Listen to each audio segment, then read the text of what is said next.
اللہ قرآن میں کہتا ہے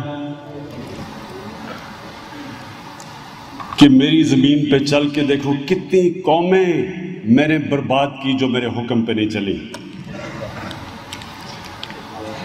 اور اللہ کا حکم نبی صلی اللہ علیہ وسلم کی ایک حدیث ہے، اس میں وہ کہتے ہیں کہ اگلی دنیا کے لیے یعنی آخرت کے لیے اس طرح جیو کہ آپ نے کل مر جانا ہے،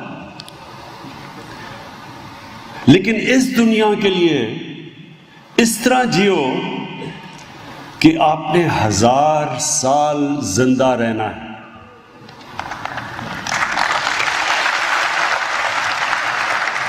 یہ ہم سب کے لیے ہے کہ ہم اس دنیا میں اس طرح رہیں، وہ کام کریں کہ ہم سوچیں کہ اس کے اثرات 10 سال 15 سال 20 سال 100 سال 1000 سال کے بعد کیا ہوں گے اس زمین پہ. اور اگر آپ سویلائزیشنز کا جائزہ لیں تو آپ کو نظر آئے گا کتنے سویلائزیشنز تباہ ہو گئے. بڑے بڑے ایمپائرز تھے. ساؤتھ امریکہ کے اندر انکا ایمپائر تھا، ان کے اندر دکھاتے ہیں بڑی بڑی ان کے پاس عظیم بلڈنگز بنائی انہوں نے، لیکن اس کا نام و نشان ہی ختم ہو گیا. کیونکہ جب ایک قوم آگے کا نہیں سوچتی، اپنے آنے والی نسلوں کا نہیں سوچتی، اس کی آگے بربادی ہے.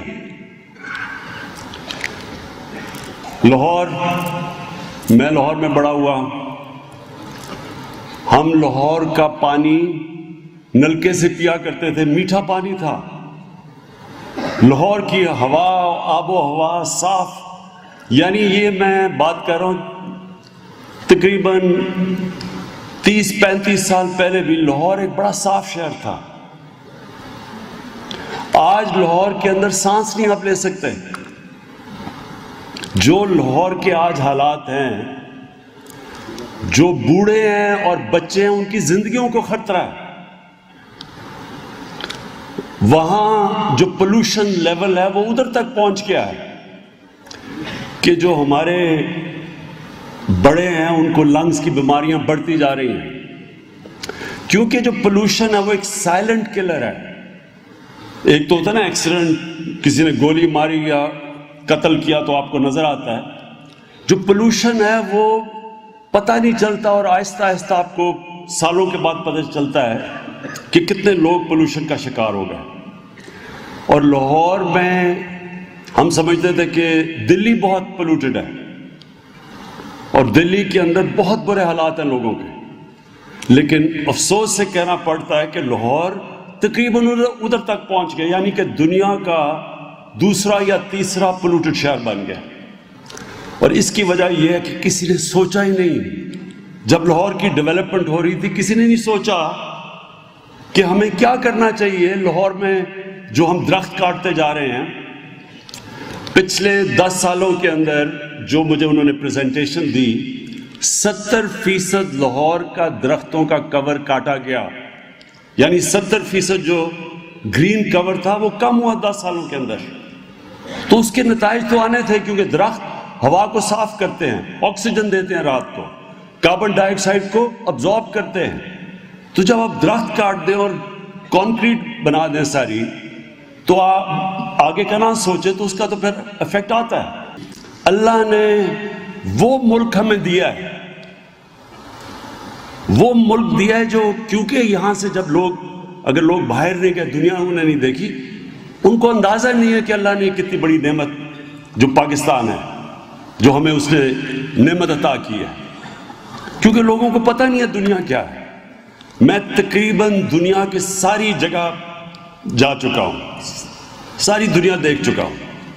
میں اور سارا پاکستان دیکھ چکا ہوں، جو زیادہ تر لوگوں نے نہیں دیکھا. لوگوں کو نہیں ابھی تک پتا کہ پاکستان میں اللہ نے کس طرح کی مختلف ورائٹی دی ہوئی ہے. 12 موسم ہیں پاکستان میں، 12 کلائمیٹک زونز ہیں. ہر قسم کا موسم ہے یہاں ہر قسم کا پھل اگ سکتا ہے. یہاں زرخیز زمین ہے، یہاں ذخیرے ہیں تانبے کے، سونے کے، گیس کے، جو ہمیں پتہ ہی نہیں، کیونکہ ہم نے ڈرلنگ ہی نہیں کی پاکستان میں. ہمیں خود بھی نہیں پتا کہ یہ جو ریئر ارتھ منرلز ہیں اس کے ابھی تک ہم نے ایکسپلور ہی نہیں کیا، لیکن کہتے ہیں کہ پاکستان ٹاپ 10 ملکوں میں ہے جس میں ریئر ارتھ منرلز ہے. یہ ایک اللہ کا تحفہ ہے جس کی ہم قدر نہیں کر رہے، اور قدر جب ہم کریں گے یہی پاکستان سونا اگلے گا. اور یہی پاکستان آپ دیکھیں گے یہی پاکستان دنیا کا ٹورزم کا ڈیسٹینیشن بنے گا، کیونکہ جو پاکستان میں اللہ نے خوبصورتی دی ہے وہ دنیا میں شاید ہی کسی ملک میں ہے.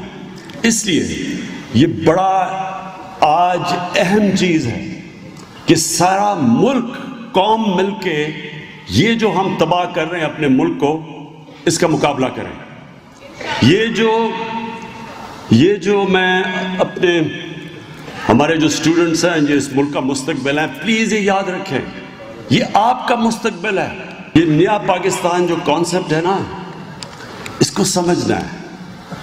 یہ نیا پاکستان زمین پہ بعد میں آئے گا، پہلے ذہنوں میں آئے گا. تبدیلی پہلے ذہن میں آتی ہے. اللہ قرآن میں کہتا ہے کہ میں کبھی کسی قوم کی حالت نہیں بدلتا، میں کبھی کسی قوم کی حالت نہیں بدلتا جب تک وہ قوم خود اپنی حالت بدلنے کی کوشش نہ کرے. جب ہم فیصلہ کر لیں گے کہ ہم نے اپنے آپ کو بدلنا ہے، ہم نے اپنے آپ کو اپنے ملک کو اور طرح چلانا ہے، جس طرح چل رہے تھے یہ ہمیں غلط راستے پہ لے گیا. ہم نے اپنا رخ اپنا قبلہ درست کرنا ہے. جیسے ہی ہم شروع کریں گے آپ خود دیکھ لیں گے کہ اللہ کی برکت بھی آئے گی. کیونکہ یہ جب آپ اپنے ماحولیات کی فکر کرتے ہیں یہ اللہ کا کام ہے. جو کام، یہ میں اپنے نوجوانوں کو اسٹوڈنٹس کو بتانا چاہتا ہوں، جو کام آپ مخلوق کے لیے، اللہ کی مخلوق کے لیے کرتے ہیں، دوسروں کے لیے کرتے ہیں، وہ اللہ کا کام ہے. جو اپنی ذات کے لیے کرتے ہیں اس میں اللہ کی برکت نہیں آتی. یہ جو دو طرز زندگی ہیں، ایک انسان اپنی ذات کے لیے رہتا ہے، ایک انسان انسانوں کی بہتری کے لیے رہتا ہے. یہ دو بالکل مختلف نظریے ہیں. ایک ہے دینی نظریہ اور ایک ہے مٹیریلسٹک. یہ جو ذات کے اوپر، یہ سب سے زیادہ دنیا کو نقصان ہو رہا ہے جب انسان اپنی ذات کے لیے، جس کو گریڈ کہتے ہیں، ہوس، اس کا پیٹ ہی نہیں بھرتا اور کھاتے جاتے ہیں. ہم اور امیر ہونا چاہتے ہیں. یہ جو اپنی ذات کی زندگی گزارتے ہیں، اس سے نقصان ہوا ہے آج ہماری دنیا کو. جو پلانٹ ارتھ کو نقصان ہوا ہے وہ گریڈ سے ہوا ہے، ہوس سے ہوا ہے. جو انوائرمنٹل موومنٹس ہیں دنیا میں، یہ آپ یہ سمجھیں کہ یہ اللہ کا کام کر رہے ہیں. جو دوسروں کا سوچتے ہیں، جب آپ صفائی کا سوچتے ہیں، یہ تو آپ کو حکم ہے. ہمارے نبی صلی اللہ علیہ وسلم کا حکم ہے کہ آدھا ایمان صفائی ہے.